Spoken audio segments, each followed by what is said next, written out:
দেশের স্বাধীন জনগণ কি চায়? তারা চায় বেঁচে থাকবার অধিকার, যে অধিকার আল্লাহ এই দেশের জনগণকে দিয়েছে।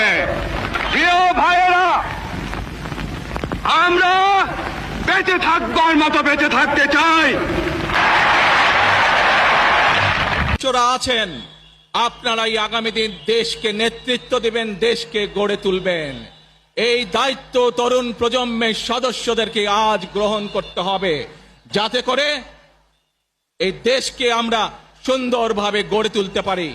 শক্ত ভিত্তির উপরে, গণতান্ত্রিক ভিত্তি, শক্তিশালী অর্থনৈতিক ভিত্তির উপরে যাতে এই দেশকে আমরা গড়ে তুলতে পারি। যে কোনো মূল্যে আমাদেরকে এই দেশের শান্তি শৃঙ্খলা রক্ষা করতে হবে। যে কোনো উস্কানির মুখে আমাদেরকে ধীর শান্ত থাকতে হবে।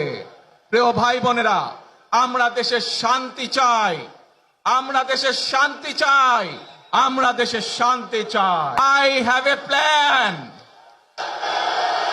for the people of my country, for my country.